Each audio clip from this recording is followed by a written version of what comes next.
ದೇವರ ಪರಿಶುದ್ಧವಾದ ನಾಮಕ್ಕೆ ಸ್ತೋತ್ರವಾಗಲಿ.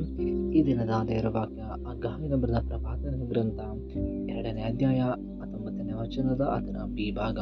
ಇದೇ ದಿವಸ ಮೊದಲುಗೊಂಡು ನಿಮ್ಮನ್ನು ಆಶೀರ್ವಾದಿಸಲು ದೇವರಿಗೆ ಮಹಿಮೆ ಉಂಟಾಗಲಿ. ಪ್ರತಿದಿನ ದೇವರ ಸ್ವರವನ್ನು ಕೇಳಿಸಿಕೊಳ್ಳುವಂತಹ ಪ್ರೀತಿಯುಳ್ಳ ಎಲ್ಲ ದೇವರ ಮಕ್ಕಳೇ, ದೇವರು ಈ ದಿನ ನಮ್ಮನ್ನು ವಿಶೇಷವಾದ ರೀತಿ ಆತನು ಆಶೀರ್ವಾದದ ಪದವನ್ನು ಆತನು ಹೇಳುವಂತನಾಗಿದ್ದಾನೆ. ಹೌದು, ದೇವರ ವಾಕ್ಯದಲ್ಲಿ ನಾವು ನೋಡಲ್ಪಡ್ತಾದ ಜಕ್ಕಾಯನೆಂಬ ಒಬ್ಬ ಕುಳ್ಳನಾದ ಒಬ್ಬ ವ್ಯಕ್ತಿ ದೇವರನ್ನ ನೋಡಬೇಕು, ಯೇಸು ಯಾರೆಂಬುದಾಗಿ ನಾನು ತಿಳ್ಕೊಳ್ಬೇಕೆಂಬುದಾಗಿ ದಾಹವುಳ್ಳವನಾದ ಒಬ್ಬ ವ್ಯಕ್ತಿ ದೊಡ್ಡದಾದ ಹಾಲದ ಮರವನ್ನು ಹತ್ತಿದ ನಂತರವಾಗಿ ಯೇಸು ಅವನನ್ನು ಹೇಳಿದರೆ, ನೀನು ಕೆಳಗೆ ಇಳಿದು ಬಾ, ನಾನು ನಿಮ್ಮ ಮನೆಗೆ ಬರಬೇಕೆಂಬುದಾಗಿ ದೇವರ ವ್ಯಕ್ತಿ ಹೇಳುವಾಗ ಅವನು ತಕ್ಷಣ ಇಳಿದ ನಂತರ ಹೋಗಿ ಅವನ ಮನೆಗೆ ಯೇಸುವನ ಮನೆಗೆ ಕರೆದುಕೊಂಡು ಹೋಗ್ತಾ ಇದ್ದಾರೆ. ಹೌದು, ಅಲ್ಲಿ ನಾವು ಸ್ಪಷ್ಟವಾಗಿ ಗಮನಿಸಬೇಕಾದ ಒಂದು ವಿಷಯ, ಅವನ ಆಶೀರ್ವಾದಗಳು ಅವನನ್ನು ಹಿಂಬಾಲಿಸಬೇಕಾದ್ರೆ ಮೊದಲು ಅವನು ಮಾಡಿದ ತಪ್ಪನ್ನು ಅವನು ತಿದ್ದುಕೊಳ್ಬೇಕಾಗಿತ್ತು. ಹೌದು, ಅದೇ ವಾಕ್ಯದಲ್ಲಿ ನೋಡೋ ಪ್ರಕಾರವಾಗಿ ನಾನು ಏನಾದರೂ ತಪ್ಪು ಮಾಡಿದೆ ಅಥವಾ ನಾನು ಯಾರಿಂದನಾದರೂ ಕಸ್ಕೊಂಡಿದ್ದೆ ಆದರೆ ನಾನು 2/4 ಅವರಿಗೆ ತಿರುಗಿ ನಾನು ಹಿಂದಕ್ಕೆ ಕೊಡ್ತೇನೆ ಎಂಬುದಾಗಿ ಅವನು ದೇವರ ಸಮ್ಮುಖದಲ್ಲಿ ಅರಿಕೆ ಮಾಡಿಕೊಂಡಾದ ನಂತರವಾಗಿ ದೇವರು ಒಂದು ಮಾತನ್ನು ಹೇಳ್ತಾ ಇದ್ದಾನೆ,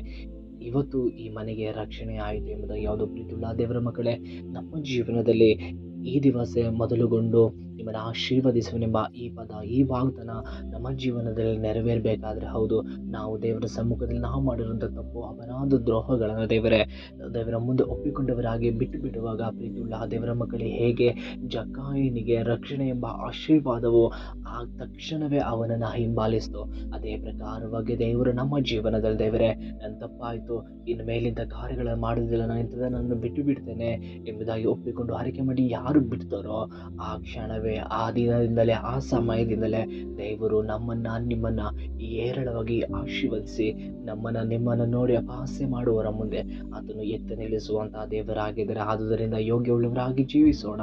ದೇವರ ವಾಕ್ಯದ ಮೂಲಕವಾಗಿ ನಮ್ಮೆಲ್ಲರನ್ನ ಆಶೀರ್ವಾದ ಮಾಡಲಿ. ಆಮೇನ್.